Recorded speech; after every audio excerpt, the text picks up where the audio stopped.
Undang-Undang Dasar 1945, Hukum Dasar Tertulis, Konstitusi Pemerintah Negara Republik Indonesia saat ini. Undang-Undang Dasar 1945 disahkan sebagai Undang-Undang Dasar Negara oleh PPKI pada tanggal 18 Agustus 1945.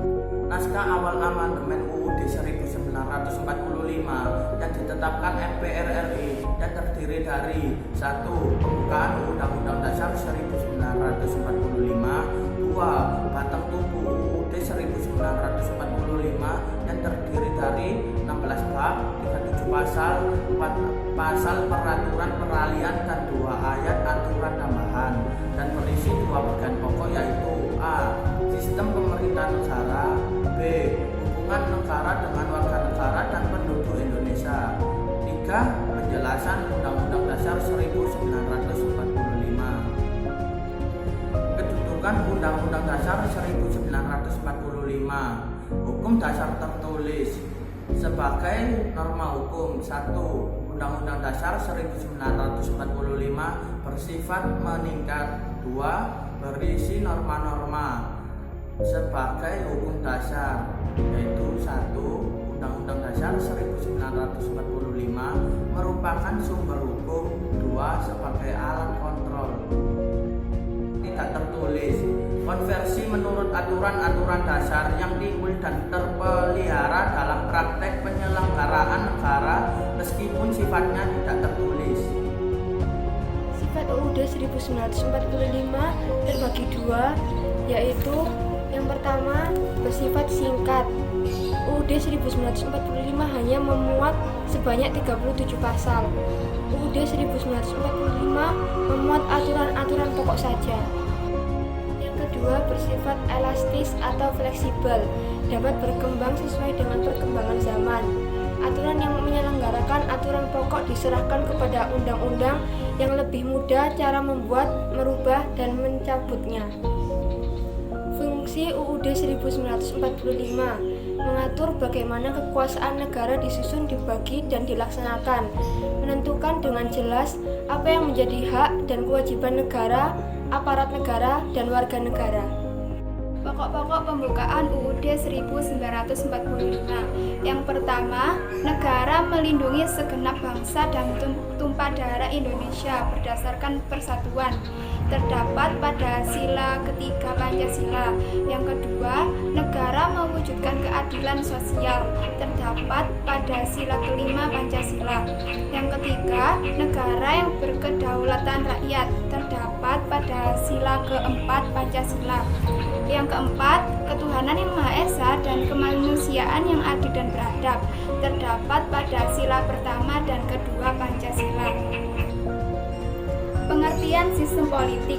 Sistem politik adalah mekanisme seperangkat fungsi atau peranan dalam struktur politik dalam hubungannya satu sama lain yang menunjukkan suatu proses yang ciri-ciri sistem politik.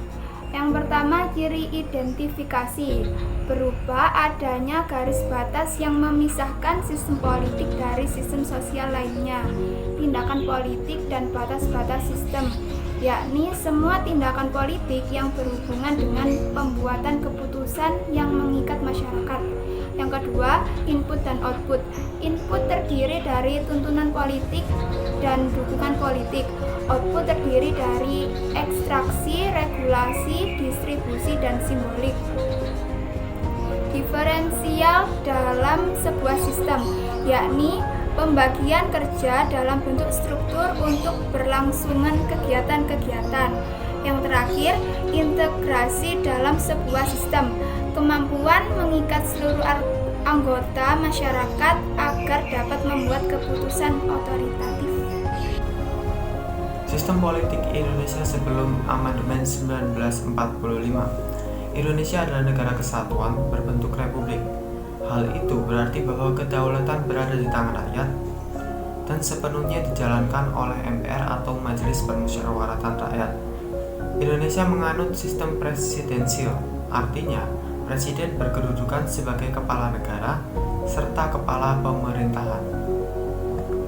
Pokok-pokok sistem politik di Indonesia setelah Amandemen 1945. Yang pertama, bentuk negara adalah kesatuan, sedangkan bentuk pemerintahan adalah republik. NKRI terbagi atas 33 provinsi dengan menggunakan prinsip desentralisasi. Yang kedua, kekuasaan eksekutif berada di tangan presiden. Presiden tidak bertanggung jawab pada parlemen dan tidak berhak membubarkan parlemen. Masa jabatan presiden beserta anggotanya adalah 5 tahun dan setelahnya dapat menjabat kembali selama masa jabatan 1 kali. Ketiga, tidak ada lembaga tertinggi negara dan lembaga tinggi negara. Yang ada adalah lembaga-lembaga negara seperti MPR, DPR, DPD, BPK, Presiden, MK, KY, dan MA. Keempat, DPA ditiadakan, yang kemudian dibentuk sebuah dewan pertimbangan yang berada langsung di bawah presiden. Kelima dan yang terakhir, kekuasaan membentuk undang-undang ada di tangan DPR. Selain itu, DPR menetapkan anggaran belanja negara dan mengawasi jalannya pemerintahan.